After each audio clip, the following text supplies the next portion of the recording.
On January 23, 2023, researchers of the Institute for National Security Studies, INSS, headed by Executive Director Professor Manuel Trachtenberg and Managing Director Major General Reserve Tamir Hayman, submitted the Strategic Analysis for Israel 2023 to the President of Israel, Mr. Herzog, at an event held at his official residency. This document serves as a comprehensive analysis of Israel's strategic environment from the perspective of national security, focusing on the main current threats, as well as potential opportunities, and includes a series of policy recommendations for decision makers. Israel of 2023 is a country in crisis, experiencing one of its most fatal disputes as its separation of powers between the legislative, judicial, and executive branches might be subjected to a radical change, a step which endangers the very core democratic and liberal DNA of the country since its establishment. And with regards to external perspective, key global trades also pose serious challenges to Israel's national security and call for a revision of existing policies. What is at stake for Israel's national security balance sheet in the upcoming year? What are the key global and internal trends that pose challenges? Will its social resilience and system of checks and balances remain strong in light of latest legal, social, and political crisis? And when analyzing this balancing sheet, can one also detect hidden possible opportunities that are important not to miss? And how does all of this affect the recommendations for decision makers? What should be done? We divide this program in two parts. The first part discusses INSS strategic assessment regarding US-Israeli special relations and regarding Iran. The second part will be dedicated to Israel's internal arena and the Israeli-Palestinian relations. INSS podcast, we begin right after this cue.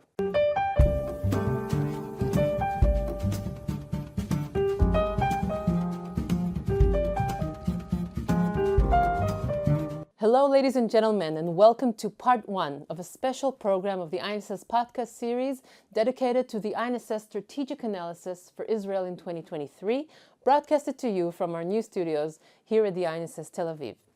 My name is Adi Kantor. I'm a research associate at the Institute, and next to me in the desk today is Major General Reserve Tamir Hayman. Major General Hayman is Israel's former head of Intelligence Directorate and today serves as the Managing Director of the Institute for National Security Studies. He's joining me today on this special program to discuss the INSS recommendations for US-Israeli special relations and also recommendations for Israeli government regarding Iran. These chapters are now available also in English in the INSS website. Tamir, warm welcome to you and thank you so much for joining me on this program. Thank you, Adi. It's my pleasure. We begin our talk today, Tamir, with one of the most crucial issues stated in the strategic analysis, Israel's special relations with the United States. Relations that are considered fundamental for Israel's national security, with also clear relevance, of course, to the Iranian threat. These relations are currently challenged both by internal and external trends, also just to name a few, the growing power of the progressive fraction in the Democratic Party, the right-wing rebuff of the elites, and by another troubling phenomenon, American Jewish communities which are distancing themselves from Israel, partly in response to the developments within Israel. What are your views about this issue? What should Israel do? First of all, we got few criticism regarding the rank that we gave that threat. People raised their brows and said, we are facing so many crucial challenges that are real immediate threat, like the Iranian problem, like the Palestinian arena. Why did you pose that special relationship in so advanced place in the recommendation? Well, we think that our perspective as the Institute, not focusing only on tactical issues of crucial imminent threat, but more to observe the situation in a more broader perspective. And considering the fact that it's well known that one of the fundamental basis of the Israeli national security elements is the special relationship with United States. And observing the trends that are drifting Israel from United States apart. Not tomorrow, by the way. Currently, the relationships are great. President Biden considers himself as a personal friend of Prime Minister Netanyahu. And maybe in 2 years from now, when the Republican Party will emerge back to power, maybe the relationship will face another area of spring. But the trends are clear, and there is no one specialist that I've discussed that claims the opposite. Long-term perspective, we're gonna, if the situation continue as it is right now, we're gonna lose the special relationship. And when talking about special relationship, I'm not referring to interests. Those will remain. United States have great strategic relationships with non-democratic countries all over the world who will share the same interests with United States. But that stops there. Special relationships rely on common values. And that aspect is changing in the next few years. And the reason for that change is the global competition between the different aspects of the globe. That is the bloc of the liberal democracies on one hand, and the totalitarian regimes on the other hand, led by China and Russia and other players. And in that aspect, we should navigate clearly between them. And practically, in 2023, three main challenges will need to be assessed when conducting the strategic navigation. One is very, very advanced technology, deep technology. Surface technology, no problem to share, to promote with Israel in the aspect of United States with other countries. But deep, fundamental, that is advanced AI capabilities or advanced computing technology, etc., etc. Cyber abilities. Yeah. Cyber abilities. Those will be shared and allowed and promote only by same like-minded states. That was clearly announced in the last national security assessment, national security strategy that was published by the White House. Our added advantage in technology is that special technology. This is the high-tech arena that we are, the high-tech, what we call startup nations that we relate to ourselves. Well known for this, yeah. So this is really important. We need, on the one hand, to maintain our trade connections with China, which is the third trade partner of Israel, and in the other hand, remain aligned with the values of United States. We cannot do that very delicate situation in an escalating atmosphere without close coordination and maintaining the special relationship. The other issue is, of course, Iran.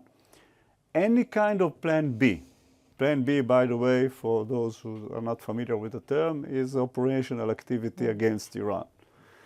Any kind of plan B, we need United States on our side because of the potential of sliding or escalating into regional war. Even if we act ourselves without the help of United States, if it will escalate to regional war where Hezbollah will attack us from the north, we need, in more than one way, the strategic backing, logistics, operational, even tactical terms that I cannot really share with the publics, but we need that on our side. And also in the Palestinian arena. We are going to face a very challenging time in the Palestinian arena. It's already happening. Yeah. It is already happening. And if it will escalate into more aggressive manner, you can imagine the pictures that the world will see.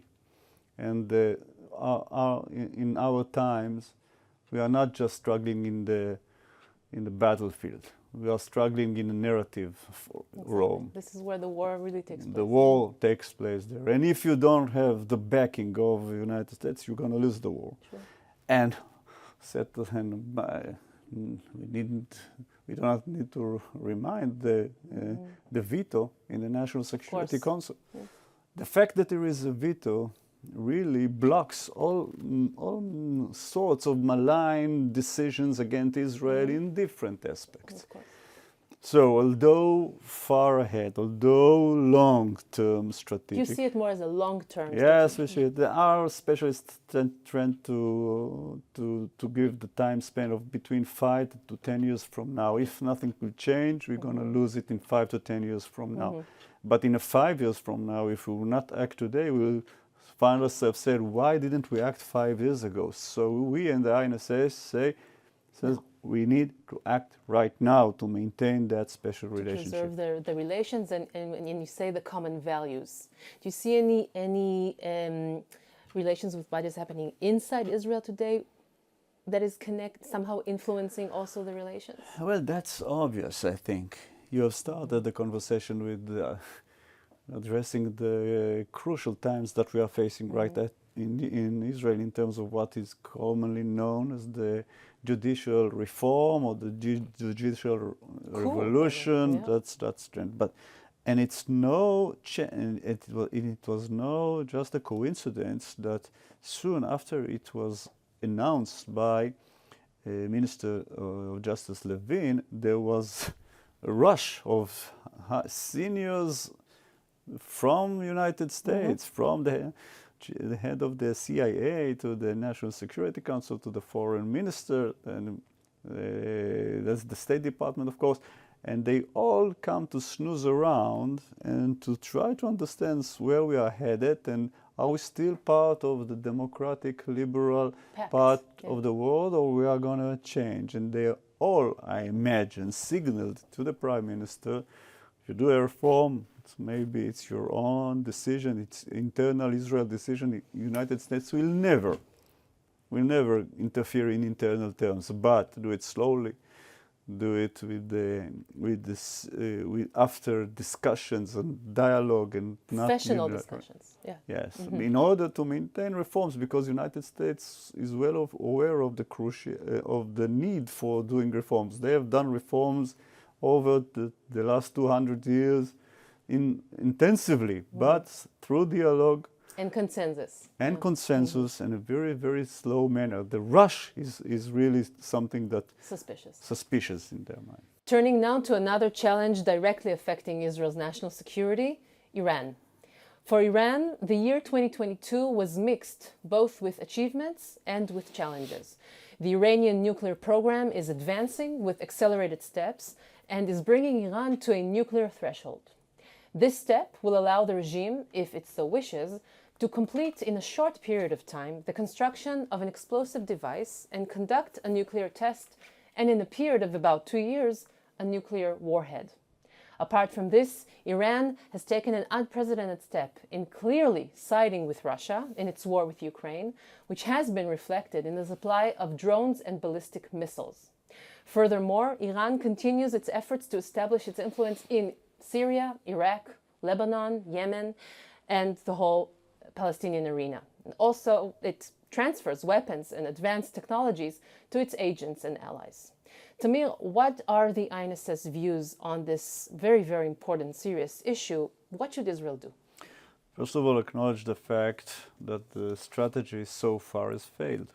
The situation that you so clearly described is unprecedented, as you said. The fact that Iran is practically a threshold state. It's really, it's a vague term. There is lots of ways to figure it. Where is the specific point of a threshold state? It's really not that clear. What's that mean? But frankly, the only thing that stops them from obtaining nuclear capabilities is their own decision. If they decide that can, in a matter of 2 or 2.5 weeks, they will have weapon-grade uranium. And in a matter of 2 years, that's the common assessment, they will have a nuclear capability. Which is serious, Which very is serious. dramatic serious because it will launch a nuclear arm race in the Middle East. The potential of nuclear terror in the Middle East will rise again. And I think globally, we do not want nuclear capabilities in that scale of all of the countries of the Middle East threatening to ruin the world. It's not just, this is not a regional threat, this is a global threat. But Israel is involved. Israel is a two bombs country. Because it's so small, you don't need more than 2 bombs to erase it. So we cannot really allow ourselves to exactly. So to do nothing. So after acknowledging the fact that just rejecting the deal, the Iran deal, the JCPOA, didn't really help because right now the deal is not relevant. Not because the Iranians doesn't want to go to a deal. They have survived without a cooperation with the West, which in their mind is without selling their souls to the Satan. For in their perspective, relying on themselves in economy or relying on East, what they call the Eastern trend, China and Russia, is better than relying on those crusaders from the West. The other aspect that right now the deal is a kind of a zombie. The Iran deal, because it's dead, but it's not really dead. Exactly. Because what could the clock is still ticking. The clock is ticking, and in a matter of 2 years, we will enter the sunset, as if nothing happens. But 2 problems. Time is ticking, as you said. Iran is not aligning with the deal, and the United States is not aligning with the deal. Or the only players that are inside the framework is European, and that's really not relevant right now. So our main recommendation, kill the zombie, and in a more professional manner, snap back. The European can snap back from the deal. They only have to prove that Iran is breaching the deal, and it's a fact. Iran is breaching the deal for 2 years. Very easy to prove. The international agency has declared it many times. If you snap back from the deal, only one player that is still in the framework of the deal, that is European, can do that. Immediately, the Security Council sanctions are imposed, and the pressure is escalated on Iran. That's not much, but it's something. But more crucial, more essential, we can work on basis of that ruins of the former deal. We can maybe create some kind of a future deal, something in the scale of more for more, if you understand what I mean. Give more, obligate yourself more, and you will get more relief of the sanction. This is the plan A, plan of diplomacy. Ruin the current deal and promote yourself to another one. Route B is the operational activity. We must enhance our credible military threat. It's not doing anything right now because we are not deterring. How do I know that they are not deterring? Examine the facts. They continue. So we need to do something else. Not just say we are doing something else, do something else. For example, if United States will state differently their obligations on supporting Israel in operational activity. If, for example, they will deploy, just for a period of time, long-range tankers that can support the operational plan, or create some kind of extensive joint maneuvers with the IDF, or create a summit of the armies that involved, including European partners, discussing the terms for operational activity against Iran. All of that aspects will somehow signal to Iran that they're serious. They're serious. Right now, Iran doesn't really believe that the United States will risk with another war in the Middle East when it's so entangled and involved in the war in Ukraine. So they are feeling secure, and as right long now it's a war of words. Yes.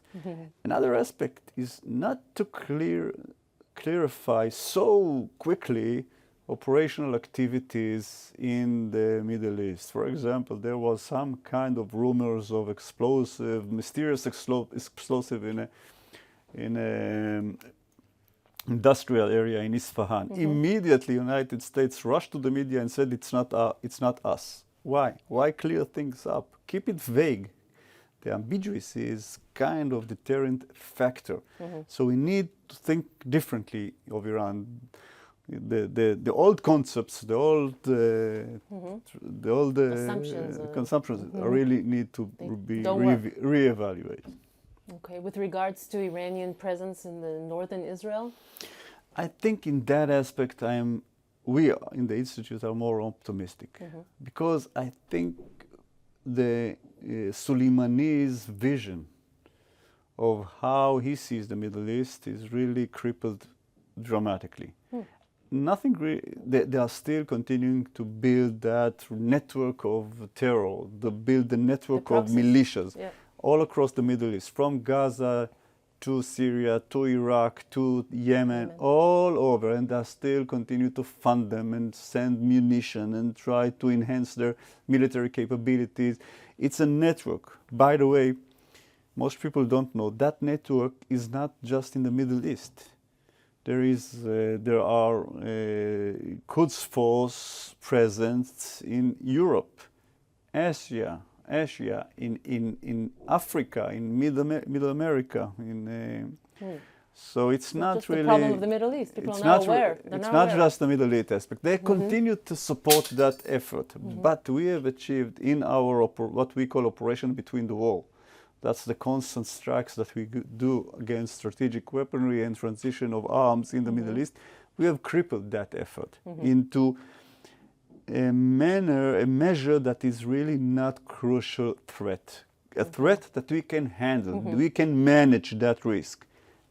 We must continue and must always reevaluate our achievements. But in that aspect, it's more in the secure side. The problem is the ongoing continuation of the Iranian nuclear project. Tamir, thank you very, very much for enlightening us on these two crucial subjects, crucial for Israel's national security. We meet again in the next program to discuss Israel's internal as well as regional challenges. Thank you very much, and thank you also to the viewers and to our listeners. See you in the next program.